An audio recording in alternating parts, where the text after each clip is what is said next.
A null hypothesis is the basis of all of our research questions. And what we are saying with the null hypothesis is because we cannot say what is true of an entire population because we cannot access the entire population. We want to take a sample of it, and based upon a good sample and careful research, we might be able to determine whether or not we can reject what's called a null hypothesis. In a null hypothesis, in essence, what we're saying is there is no difference between two populations. In our example here, reading intervention, what we're saying is those who receive reading intervention, their scores are equal to those students who do not receive the reading intervention. What we're wondering is, after we conduct our research, can we reject this statement saying that they are not equal? Remember the other day I said something about what effect might something have? We're open to the possibility of one might be greater than the other because we don't really know. So that really is the basis of our question. What most people are used to dealing with is not necessarily null hypothesis, is they ask a question, does my reading intervention make a difference? The basis of that is a null hypothesis, is to say that there is no difference in those receiving the reading intervention and those who do not. Another way to look at this is something called the alternative hypothesis. And there's two types. There is a directional hypothesis and a non-directional hypothesis. So in this example, for a one-tailed directional hypothesis, I might say those who receive a reading intervention have scores that are greater than those who do not receive a reading intervention. In a non-directional hypothesis, what we're saying is there is going to be a difference, but I don't know which one it is. This is also referred to as a one-tailed and a two-tailed. So what do we mean by tails? This is what we mean by tails. So if we make this one-tailed directional hypothesis, what we're saying is, in our research study, we wanted to test the alternative hypothesis that students who receive the reading intervention, their scores are higher than the students who do not receive the intervention. This is called the tail of the curve. In a non-directional hypothesis, a two-tailed, what we're saying is those who receive the intervention might have scores that are higher than those who do not. Or it may be that those who do not receive the intervention have higher scores than those who do. So we're leaving open the possibility of dealing with both ends of this spectrum, both tails of the normal curve, as opposed to the not one direction or directional, the one-tailed test. We're saying definitively one thing's going to happen. Obviously, this is a little bit more risky, and that's why I tell students to leave open the possibility of two different events happening. It may make a difference, it may not. This is a little bit harder to do and takes a little bit more background work to be able to set that up.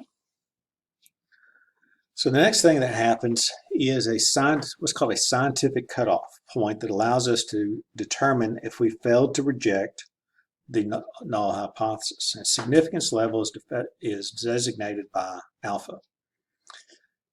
In education research, we typically see an alpha level of 0.05, which corresponds to a 95% confidence interval. And I'll explain that, the confidence intervals, in the next video. A type 1 error is when we reject the null hypothesis when it's actually true. Something called a type 2 error is when we fail to reject the null hypothesis, which is actually false. So a type 1 error is called a false positive, when you've said something that's true, that's not. And a type 2 error is a false negative, when you fail to reject when it is actually false. So there's a question that comes in terms of saying an intervention works when it does not versus saying an intervention does not work when it does. This is a type 1 error, this is a type 2 error. And the easiest way for me to explain this is I want you to consider a murder trial. if a person is on trial for murder and there were no witnesses, there was a person that was killed and a person is on trial for doing that, and the jury has to make a decision based upon the evidence presented of whether or not something happened. So let's say hypothetically we have a person sitting there that did not commit the murder, but he becomes convicted. That is a type 1 error because we have convicted the wrong person and failed to convict the right person. The person who did it actually got away with it. That's a mistake. The other thing that may happen is we say that person who's sitting there didn't do it when in fact they did. So yes, we failed to convict the right person, but at least we didn't convict the wrong person. So type 1 error is considered to be worse because you're actually making two mistakes. You're saying something that's true that's not, and you're failing to say what is true, as opposed to this, which is where you're just simply failing to say what is true. The type 1 error is considered the worst of these two situations. So the next thing that happens is we collect a sample, summarize the data, and we produce something called a p-value. P-values are the probability of observing a sample statistic that is at least as extreme as your sample statistic. So I want you to imagine a hypothetical study for medication that we know is entirely useless. And what I mean is the medicine doesn't do anything. We know that in our population. We know it doesn't work. And in other words, the null hypothesis is true. There is no difference at the population level between the subjects who take the medication and subjects who don't. We know that. But you would observe, depending on your sampling error, that you would find an effect in the sample. So what you would say here is something happened, that something is true that we already know that is not. So in our research, that's what we're trying to conceive, and it's kind of in the opposite direction of if we hypothesize that there would be no difference between the group that received the intervention and the group that did not. If we conduct a study, when we find a p-value less than 0.05, which is the standard in educational research, then what we're saying is our intervention has the desired effect, but we also recognize that could have happened, that difference happened in 5% of the studies had we done nothing, simply because of random sampling.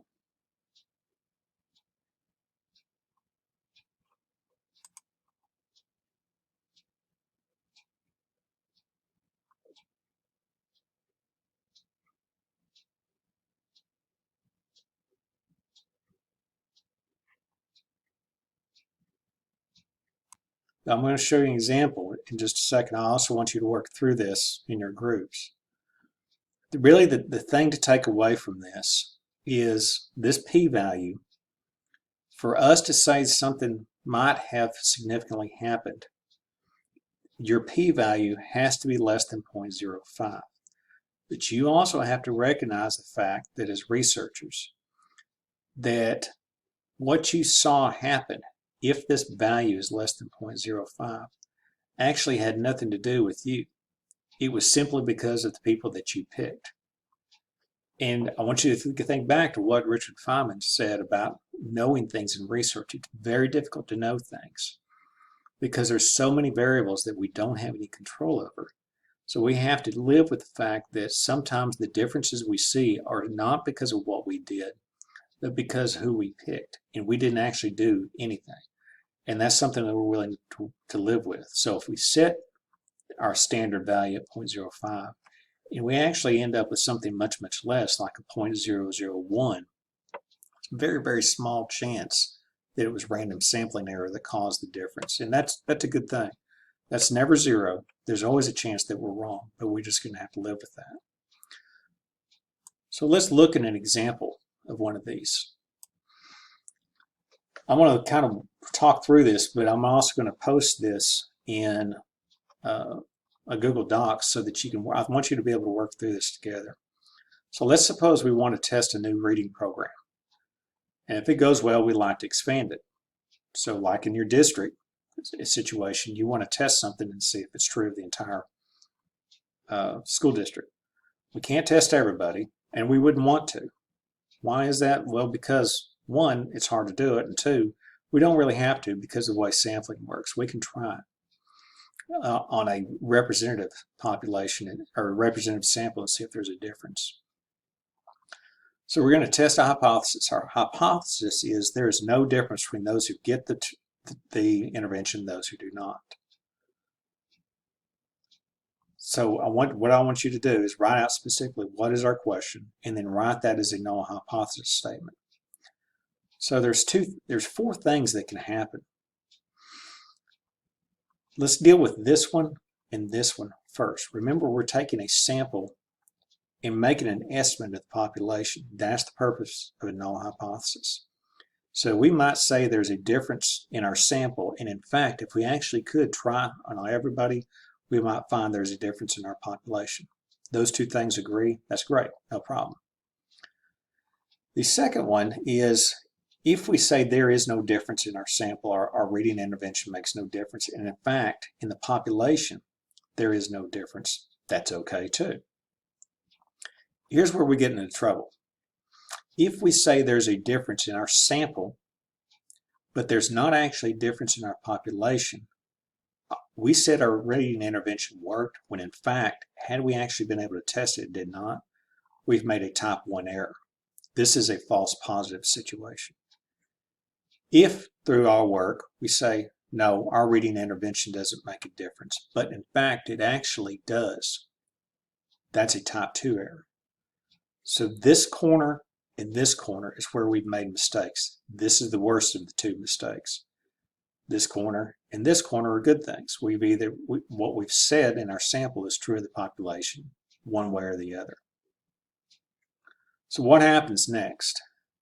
Well, we gather pre-test data on our students.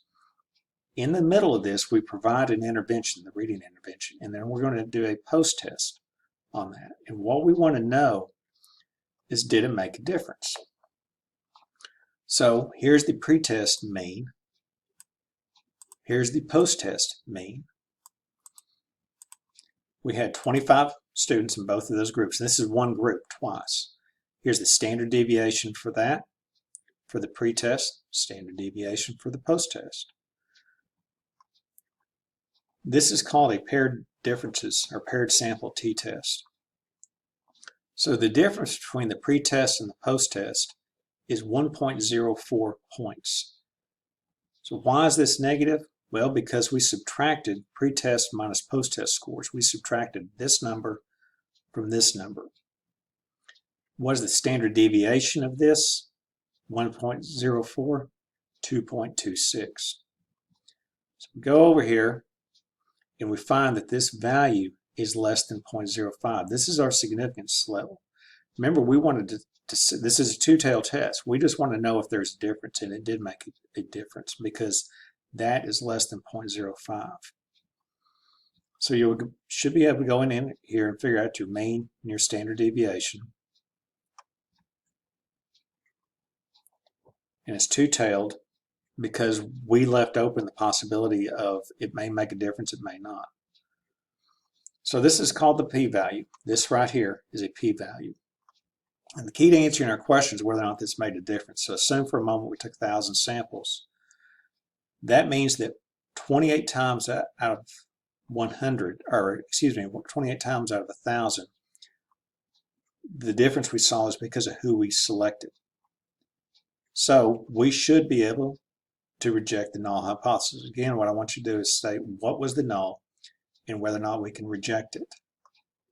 That if we reject the null, that there is no difference, this is to be less than 0.05. So I want you to work through these together just to understand the concept of hypothesis testing.